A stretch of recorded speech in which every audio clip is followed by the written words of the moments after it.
Hello, magandang araw po sa inyo lahat. Today we will talk about faith, a change of perspective.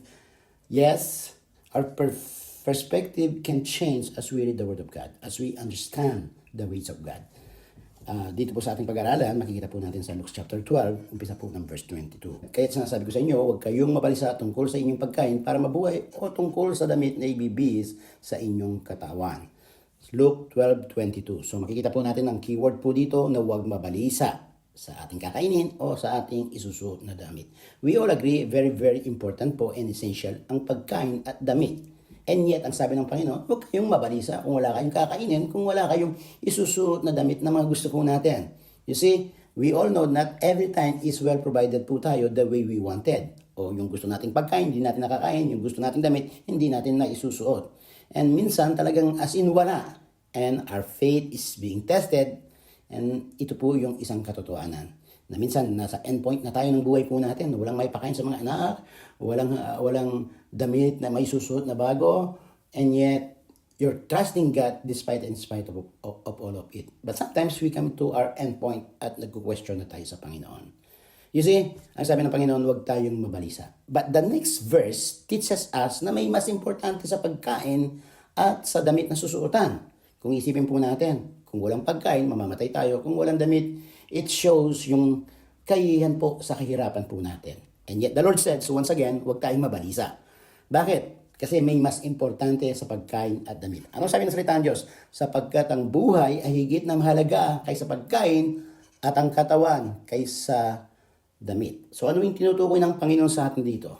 Kung walang makain, kung walang madamitan, don't worry. And then sabi niya, sapagkat ang importante ngayon, buhay ka. Kaya nga, we must be more appreciative na tayo'y buhay.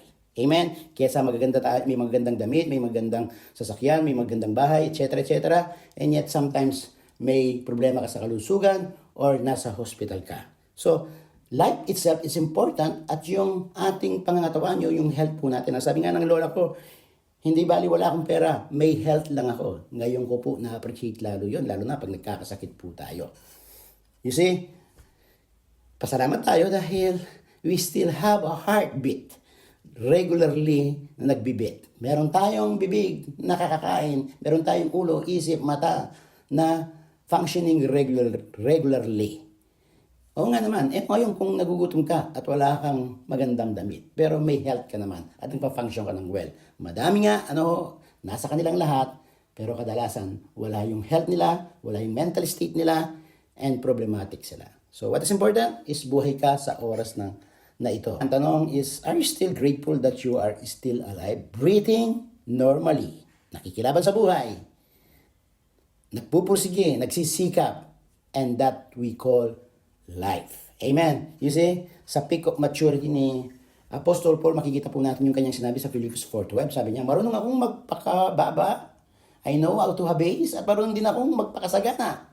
At sa lahat ng bagay, sabihin po natin, sa lahat ng bagay, natututunan kong magkaroon ng kasiyahan. Mabusog man o magutom, magkaroon man ng kasaganan o kakulangan o ng kawalan. Ang sabi po niya, natuto po daw siyang magkaroon ng kasiyahan sa lahat ng bagay. That's another level ng maturity. And we pray and hope na makita po natin yun. Despite wala sa ating standard yung uri ng pamumuhay na gusto po natin. What is important ay buhay ka. Another thing na may ipinakitang next level of importance ng Panginoon sa susunod na talata.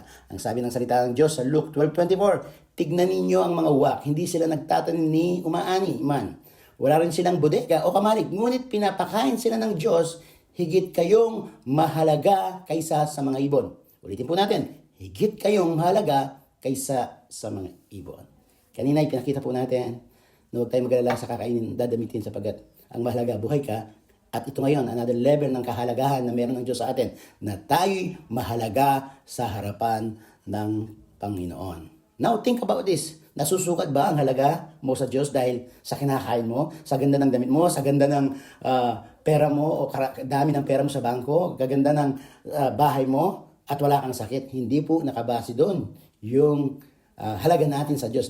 Nakabase po ang halaga natin sa Diyos dahil binubuhay tayo ngayon, dahil may purpose pa tayo, at tayo higit sa lahat ay mahalaga sa lahat ng bagay na nakikita natin sa mundo ito. Higit tayong mahalaga sa harapan ng Diyos. Amen? Kaya nga, as we all know this truth. Ano po?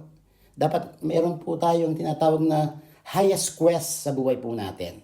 Na ito'y pinakita rin ni Filipo o ni Paulo sa Book of Philippians 3:8. Itinuturing kong walang halaga ang lahat ng bagay kung ihambing sa napakadakilang pagpapala ng pagkakilala kay Kristo, Jesus na aking Panginoon. Sabi niya, itinuturing po daw niyang walang halaga ang lahat ng bagay. So this is must be our highest quest para lalo nating makita na hindi tayo dapat mabalisa sapagkat tayo buhay and then mahalaga tayo sa Diyos. I will end up this lesson to this beautiful verse na makikita po natin sa the same chapter ng Luke chapter 12. Ang sabi ng salita ng Diyos, ang mga bagay na ito, yung pinag-usapan po natin, pagkain, damit, mga pangailangan sa buhay, ang mga bagay na ito ay pinapahalagahan ng mga tao sa mundo. That's so true. Na hindi kumikilala sa Diyos. Ngunit alam ng inyong amang nasa langit, tayong mga Kristiyano, it is supposed to be, alam natin ito, na kailangan ninyo ang mga ito. Sa halip, pagsikapan muna ninyong kung ano ang malaga sa kaharian ng Diyos at lahat ng mga pangangailangan ninyo ay ipagkaloob niya sa inyo. So makikita po natin the same thoughts sa Matthew 6:33 that we must seek God first, His righteousness, His kingdom, and all these things shall be added unto you. Faith. Have the right perspective. Wala kang makain, nasa masama kang circumstances ng buhay, may sakit ka lahat, etc. Importante buhay ka, at higit sa lahat, mahalaga ka sa harapan ng Diyos. God bless you po. Increase your faith. Amen.